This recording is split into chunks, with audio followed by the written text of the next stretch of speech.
Welcome everyone, as we return to Blades in the Dark.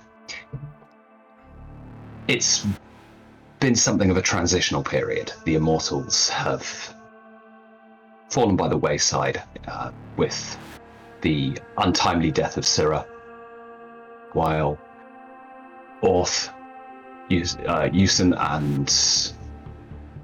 and Jotham all making their way to different parts of the city and taking on other enterprises.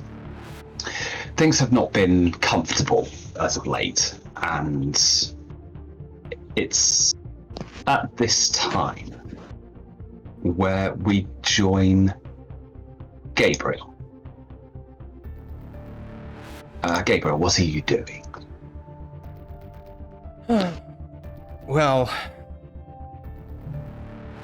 Gabriel has been keeping his head down, for the most part. The events that happened in the streets garnered much more attention than he ever wanted, so to speak.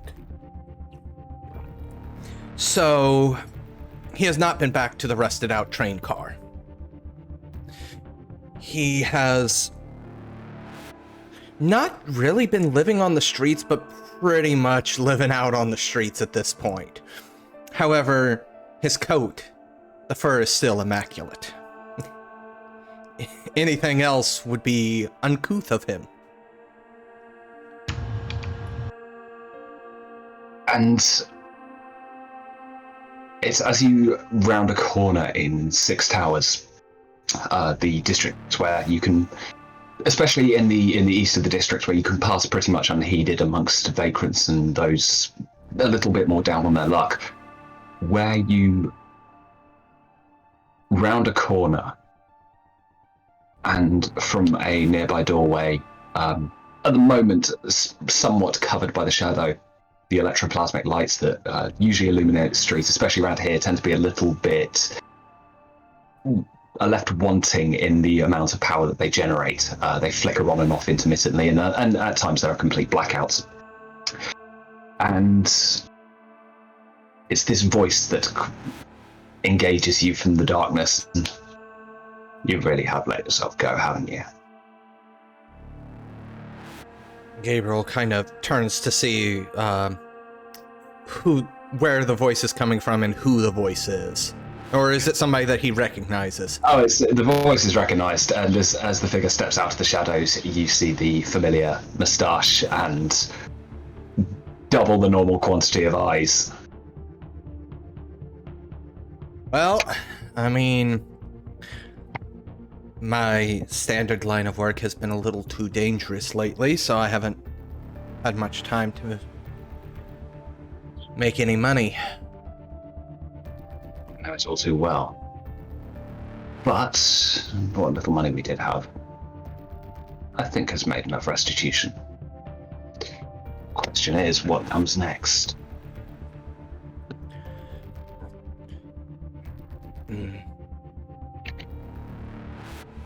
I guess that is dependent on... You wouldn't be here unless you had something in mind.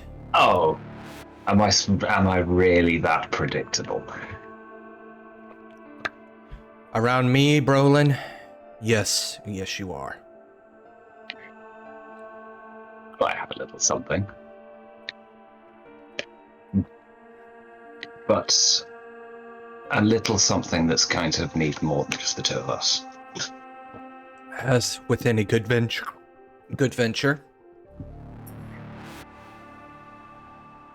What say you we go back to the old game?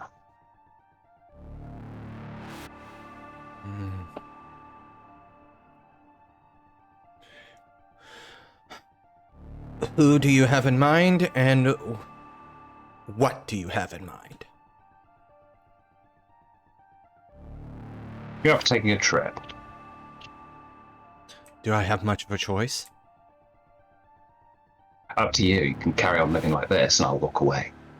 Or you join me and we can be onto something. I mean, the answer for that's already written in stone. And the two of you making your way across town right up out of Six Towers. The building's becoming a little bit more and more prestigious as you cross through Charter Hall, making your way further north into Brightstone and into the west of the central district of Brightstone itself. That you are taken to Brightstone Gallery, a public building which functions something of a museum, something of a kind of location of interest to various scholars and academics. And it's in one of the public galleries that you're led. You sort of make your way through the various crowds that are gathering, through the displays, the various installations, and to one which, a very large room, upon the walls of which are covered in various very, very kind of prestigious and well-created paintings. And Brolin stands back and sort of nods towards one of them, and it depicts a Severosi plain rider, an older man with dark ebony skin, long hair which is greying partially hangs down in dreads, and a very kind of very functional clothing, and atop of this sort of older horse, which is now greying around the muzzle, and depicts a time mainly forgotten before the world went dark. The description of which is a painting called Riders of the Cataclysm, and painted in 54 Imperial, nearly 800, just over 800 years ago. Wood block and oils, and an absolute masterpiece. You can kind of look and you can see like these tiny little details. You see the expression of the rider is one that's tired but still ongoing, still has some life in him yet, and despite his age has that youthful twinkle in his eye. It really kind of captures this moment. That is on loan from Armand Dupree, who is, how do I say this, a terrible person. And at this point, across the town, there is a figure, unknown to any of you, tied to a chair, as Armand walks towards him, jacket off, just sleeves rolled up, and sort of just in braces and suspenders. He just cracks his knuckles together and just delivers this teeth-shattering punch to the side of this guy's head. Like I say, somebody that I'm more than happy to rip off. He fancies himself something of a connoisseur of the arts. Man is a thug. And while this painting is on loan, it sits here. Something of his way of keeping a low profile so that none of the city council come knocking. But what if it were to go missing? And something else returned in its place? All well and good, but for something of this, gonna be more than just the two of us, as you mentioned. Absolutely, I've got eyes on people at least. A couple of notes. I'd certainly be convinced to help us out, but there is something of a complication. Biggest threat that we are going to face is right over there. He kind of subtly nods with the side of his head, and indicates an Eruvian woman who's kind of making her way around, bespectacled and slightly kind of shuffles a little bit, and wears clothes that are probably a little bit too large, probably a a size too big. Sort of lacks a bit of confidence, and despite the presence of several security guards in the building who kind of stand to one side, smartly dressed, high-buttoned collars, who look like they could more than capably handle themselves in the fight. Absolute expert. You need to convince anyone that forgery is a genuine article. The she is going to be the biggest deterrent.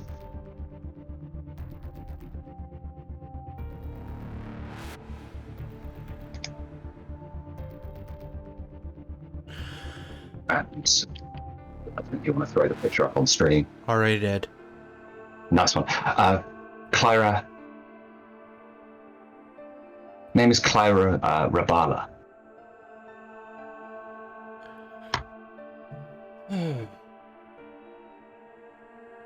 So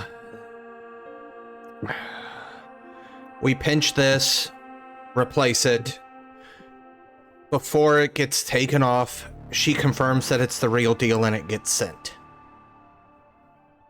One option amongst many.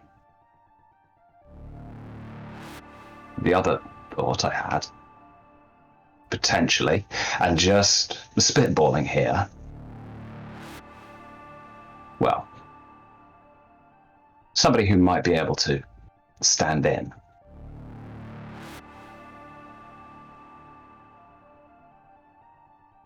Go on. I'll deal with that side of things. Namely, we're going to need somebody that's good with sneaking.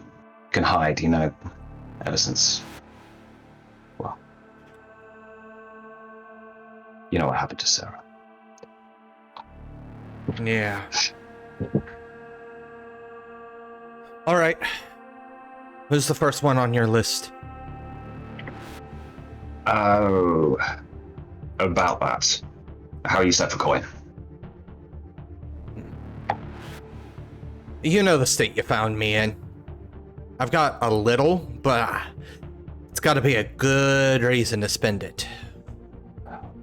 How about paying off bluecoats? I have a few friends that I made after a certain incident. It wouldn't be the first time I fought them off.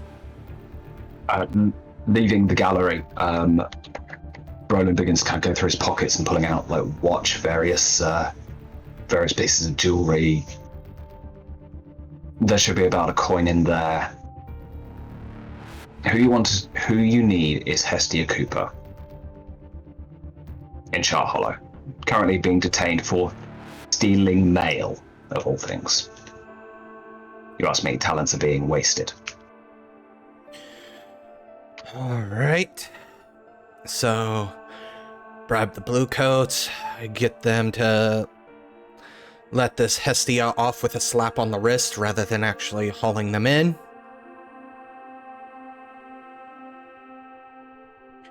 Alright. Absolutely. Do I engage them? Are they still there, or am I going to have to actually go to the prison? I think she's just being detained within... She's not in Ironhook yet. I think she's just being detained. As far as I know, and word on the street, is being detained in Char Hollow precinct. Alright. Well, no time like the present. Of course, we want to get this started before that gets moved. End of the week. Gives us a few days. Not long, but we can do it. We'll make it happen. And without any further pomp or circumstance, Gabriel's gonna just be making his way to Char Hollow. And making your way into the precinct. There's a sergeant who looks decidedly bored, sitting behind a desk as you make your way in. There's a sort of flicker, kind of a quizzical raised eyebrow as he might or might not recognize you. And that moment of wondering if he recognizes me for the right reasons or the wrong reasons, of course, goes through Gabriel's head. Gabriel's still gonna approach. How are you doing, Honorable? He kind of looks for like a name tag or something. There is the normal brass plate which indicates the Jar Hollow beat, and it's got sort of the embossed graving. Introduces him rather ironically, given that he's a blue coat, as being Sergeant Fairplay. So, Mr. Honorable Fairplay, as it were.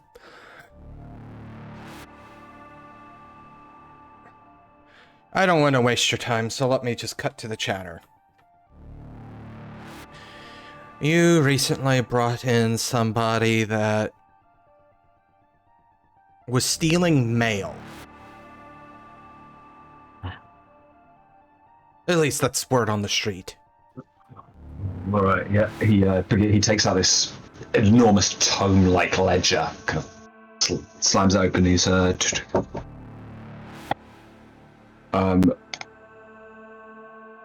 yeah. I mean, we've got stealing mail. Yeah, in interview at the moment. Gave them. Must be here for Selma Maridon, right?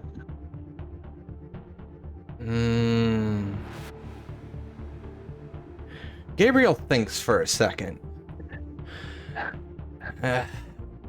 Now, obviously, he remembers that the person he's looking for, their name is Hestia. However, he's also very much aware that only a real novice would give somebody their real name. So,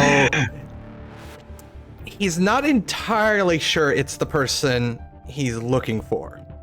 However, there's a good chance it still is. So just to confirm, he's just gonna be like, was there anybody else stealing mail? Not that I can see. I mean, there's some mail theft in here, but it's listed among other things. That's the only one brought in on that exclusive charge.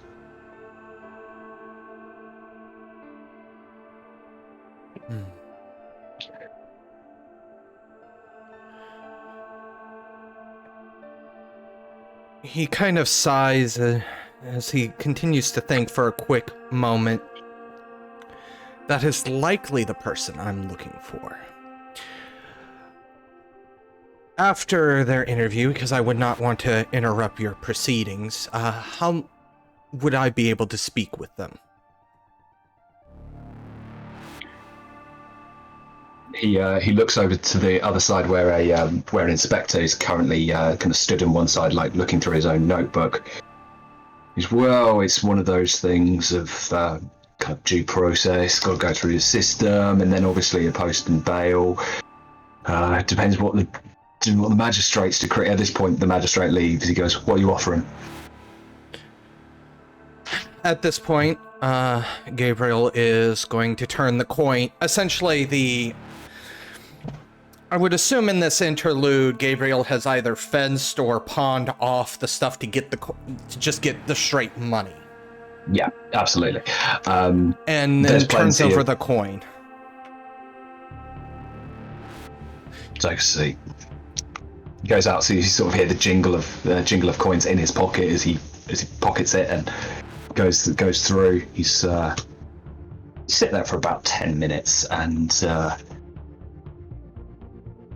it's at this point that two blue coats leave. One of them stepping back out into the main foyer.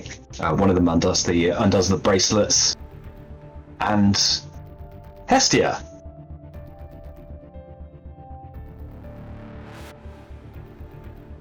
That's me.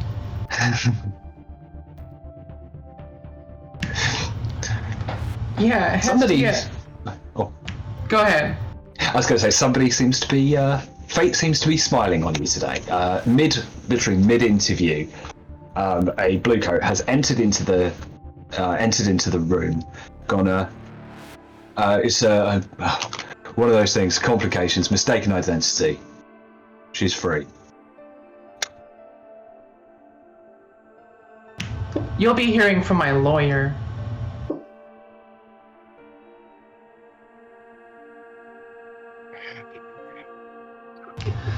I think Hestia's indignant. How dare? You have no proof. It wasn't even.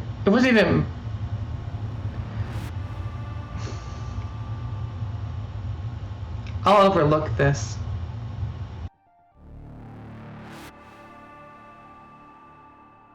Glad to hear it. Well, I assume your uncle will see you back home safely.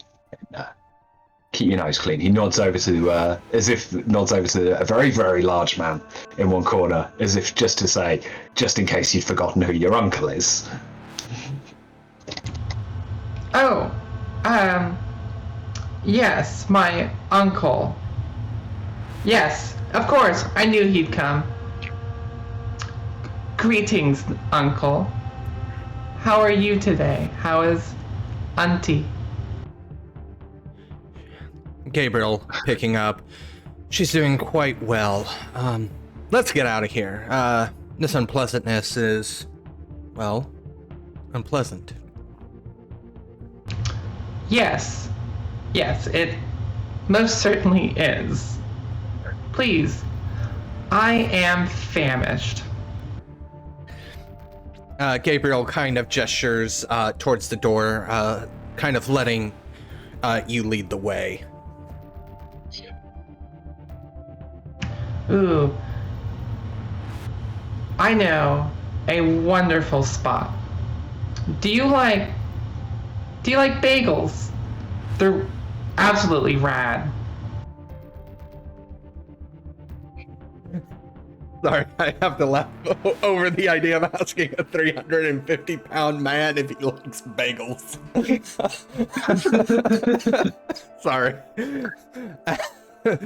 Gabriel just very much nods, goes, I'm sure I have some excellent places as well, but let's try yours. All right. Hestia walks to a hole in the wall. I don't think there's really any sort of sign. It just says open.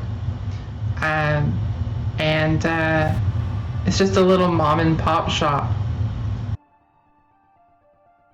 Yeah, absolutely. It's like you say, this kind of place that's just been kind of like used is essentially probably at one time a large access doorway that this little stall has been set up in. And the two of you purchase your food and begin to walk the streets of Char Hollow. Immediately, though, we will cross over to the opposite side of town, and as Gabriel made the journey right across to the western district of Char Hollow, Brolin has gone a little bit closer to Six Towers, now heading south into Night Market. The district itself undergoing gentrification and sits in a very strange state of flux between very, very kind of high-profile new builds and renovations before getting ever closer to Gaddock Station, where it begins to fall a little bit more into disrepair, and the houses themselves rattle with every passing train. It's in this sort of midpoint where the land itself is valuable, but the houses are slightly undercared, where there is a knock at the door of one of these multiple kind of sort of apartment style builds, at one time luxury, now fallen grandeur. And Lottie, there is a knock at your door. Tiptoe to the door careful not to wake my grandmother, who just fell asleep slightly open. Yes, It's it is. At this point, actually, sorry, I should have done this earlier. Would you like to describe Lottie for us? Oh, sure. Lottie is a young girl in her 20s. She has short brown hair and big round glasses. She mostly wears men's clothes when she's outside the house, but inside she has typical day dress, a bit old-fashioned, out of fashion, and one thing that people usually notice about her is her necktie, which looks quite expensive compared to the rest of the clothes. And as you open the door, you see a Taishirosi stood there, who is the first thing you undoubtedly notice is that there are two additional eyes kind of lodged into his temples, which are more goat-like in appearance. The eyes, all four of the eyes themselves, are a violet color as well. And as he stands there, oh, how have the mighty have fallen. Wait, do I know you? No. Brolin Do Zephyr. you know my grandma? Do you want to see my grandmother? Oh, Are you no, here not, for her? no, not at all. Oh. I'm aware of the family name, though. Please, not here. Give me a minute. And just grab a coat and something to mask a little bit her face, and leave the apartment after checking the last time that grandma is deep asleep. There's a very kind of unabashed and confident from a chair as you leave, and there is the two of you make your way into the streets of Night Market. Is there anywhere that you would like to? Is there anywhere that you would like to go in the district to talk? Probably somewhere discreet, though there is not much chance that anyone will recognize her. Okay. In the southwest of the district, there is a bar tavern under the name of the Devil's Tooth, known for selling off-menu concoctions which involve various alchemical formulas, Leviathan blood being a key component of many. Everyone in here keeps to themselves. It's very rare that any conversation is discussing, any table is discussing legitimate business, and the majority of purchases seem to come with more. Obviously, there's the range in the beer taps along the top, and buying 4 drinks at least seems to come back with at least 6 of 2 smaller bottles, which are immediately pocketed. And finding a small corner, which is illuminated by a single electroplasmic lamp that's just been put in the center itself, just being an old shipping crate with 2 crates set up either side as very, very functional rudimentary seating. The two of you take a seat, and so from the Alfort clan, living in a way not expected of you. What are you doing these days? Oh, well, I'm involved in a variety of business. I've learned the way of the streets, you can say. My grandmother is well-intentioned, but a bit overprotective if you ask me. So I decided to make my own path in life and learn learn skills of my own. Well, skills that have been noted. It seems that we have a mutual friend.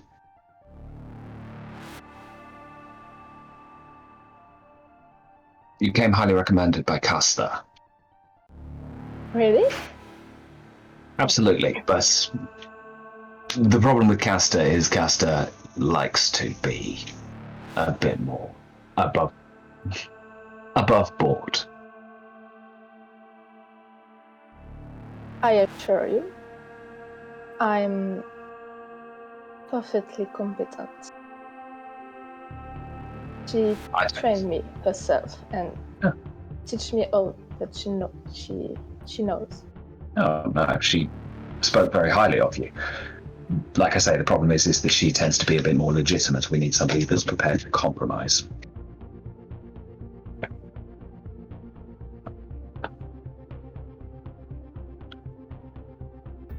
And the money is good. Not a problem for me. It's more what kind of information could I get from it? Put it this way. Player question. Is Lottie working as a bounty hunter? She likes to be paid in service and information. So, just think, every single one of those that you know that gets away with it, that pays off the blue coats, that makes all of their problems go away. This is a way of taking it back. Sounds interesting. Go on. We are not petty thieves. We do not steal under the cover of the darkness. We like people just to give us their worldly possessions. Sometimes we take them.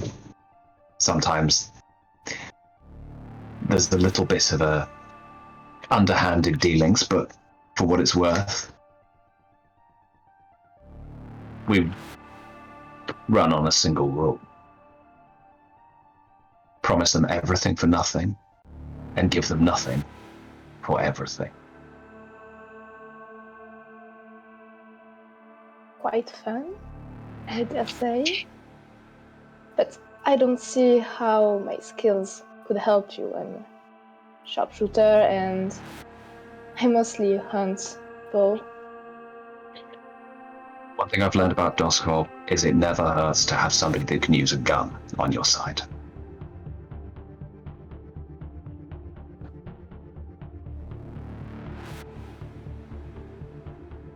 And the second thing,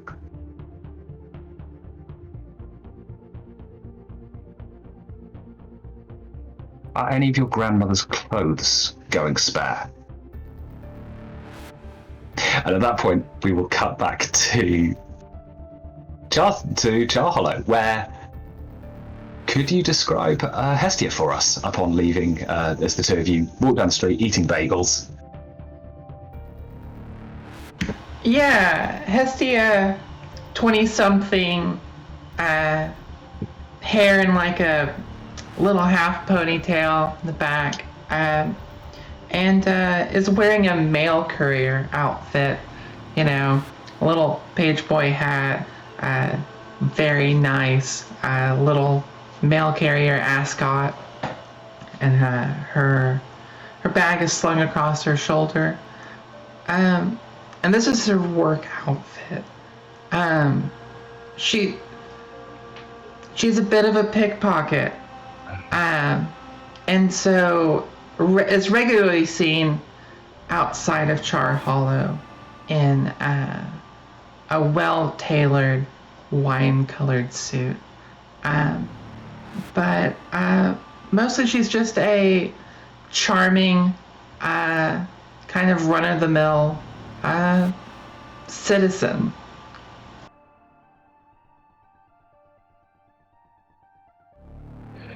Absolutely. And Gabriel, would you like? I don't know. It's up to you. Would you like to refresh everyone on Absolutely. on who Gabriel is? He is a relatively tall man, 6'3", very large around the waist, weighing in at about 350 pounds. He is what he would classify as immaculately dressed, which generally consists of some slacks, dress shoes, a button-up shirt that's buttoned down to probably the third or fourth button to allow a little bit extra room, showing off some chest hair. He has what appears to be some faux silk coat over the top of it with fur that lines the collar. His jet black hair is slicked back, looks a little oily, and each finger has a multitude of rings on it.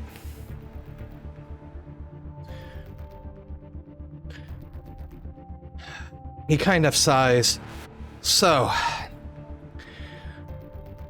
one has to ask in these type of situations, why male?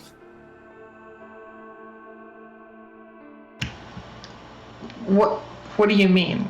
I would never steal mail. You have the wrong idea. I'm not stealing. I'm just redistributing. I never accused you of stealing mail. I was just asking why mail in general. Hestia is embarrassed. I mean, well, mail, because, well, it gets me out of the house, and I like people. I like helping. Helping is fun. Charity, and just being a woman of the people. I recommend it. Well, I certainly have something that I could use a bit of help with, and you've come highly recommended by an associate of mine.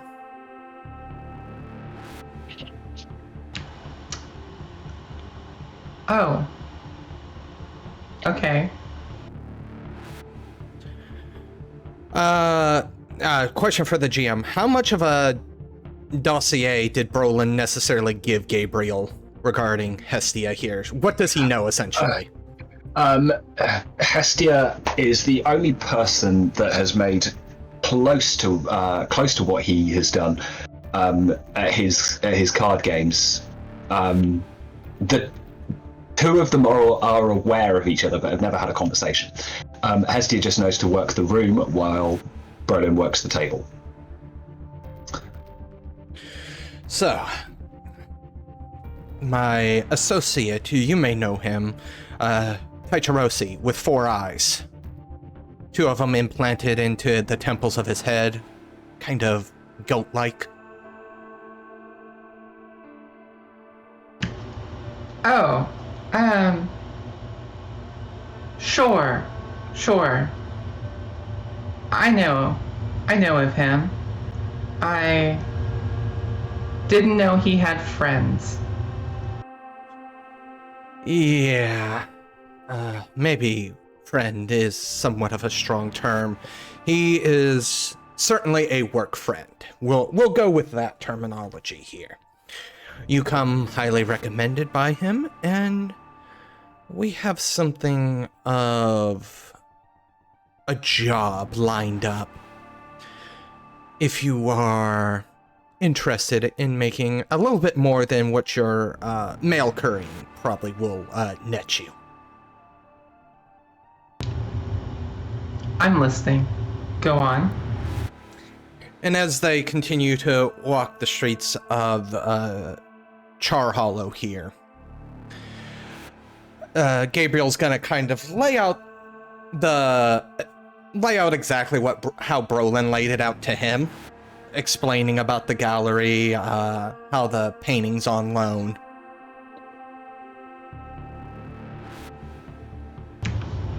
And what do you want from me here? Looking up at the GM, did Brolin tell outside of that, like any sort of sets of skills that would be useful in this situation? I mean, fundamentally, you need somebody to make that switch. All right. So, as Gabriel kind of comes up to the point, we need somebody to make that switch, and Brolin recommends you to be the one that makes that switch happen. I could make that switch happen. I know a few things, if we're being honest with one another. Yes, I would much prefer candor rather than this innuendo talk, so to speak. Sorry, I'm not usually around work friends very much.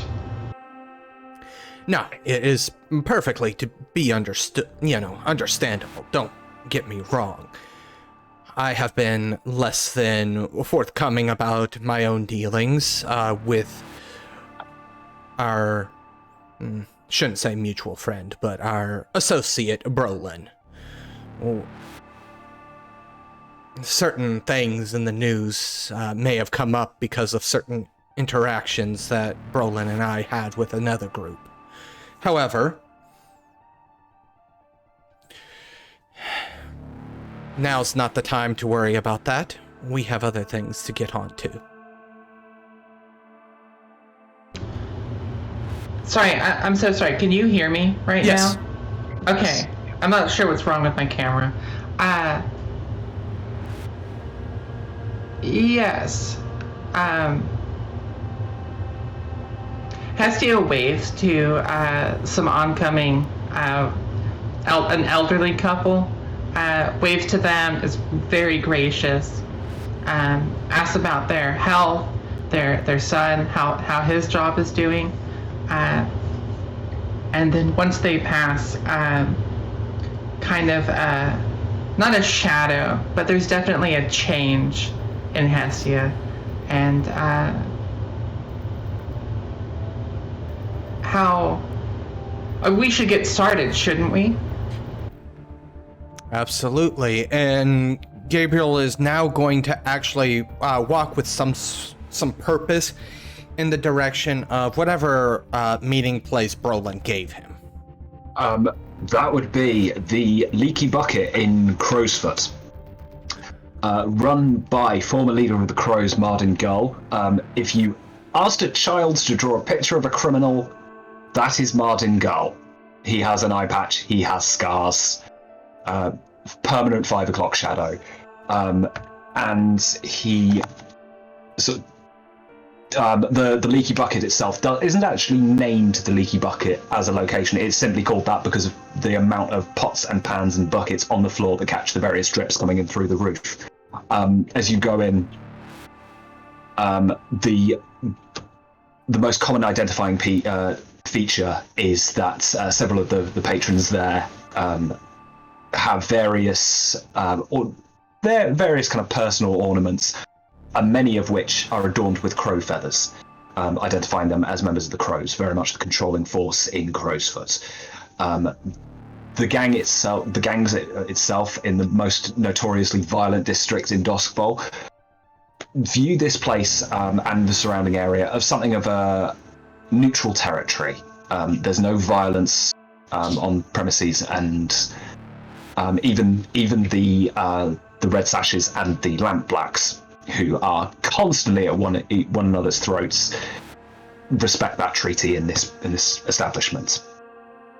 The two of you take a seat, and at a table which itself has an old pan on it, which just catches one of the many leaks, trickling in through the ceiling. And about every sort of 20 minutes or so, Marden kind of makes his way over and very kind of gruffly takes the pan away and puts another one in its place.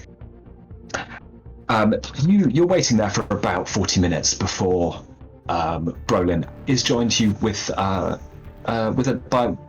woman, at this point unknown to you, and the two of them sit down on the table with you, and nods to Hestia. Oh, hello. How's it going? More work friends, I assume? New acquaintance. Hopefully joining us for this little escapade, if not for future endeavors as well. Hi. Oh, Allow me to introduce... Yes, please. Well, in full, Charlotte Evangeline Alfortville. Now Lottie Alfort. Hestia bristles at so many names. I don't even have a middle name. Well done. A courtesy from my family. Oh. It's a pleasure to meet you both. The pleasure is mine. While I do have a middle name, I will not be sharing that at this time, but I do not have quite as many names. I am just Gabriel Barceló.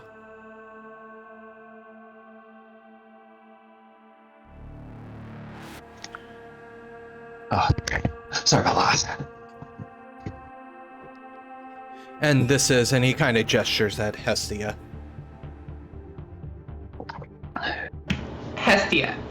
Cooper. Hestia Cooper. Welcome. Do you know... Are you... Hello. Hi.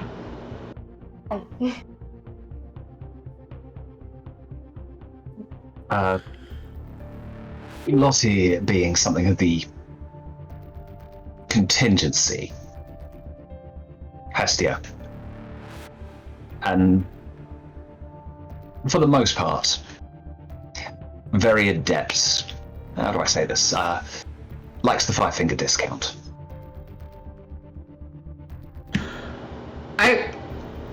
It's just a redistribution.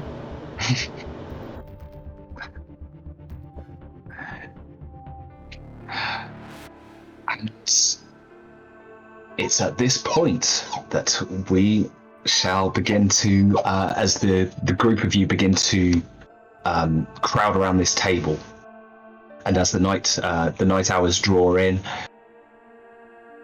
there is the gathering around various maps and blueprints as you begin to lay out a plan. You have just finished listening to this week's episode of Blades in the Dark, What Happens in the Dusk, part of the Domain Gaming, written and told by Wyverian and Livespark. A special thanks to you, the listener, and if you wish to continue supporting us, subscribe, like, and share. As always, comments are welcome. Until the next chapter, remember the first rule of a con. Offer them everything for nothing, and give them nothing for everything.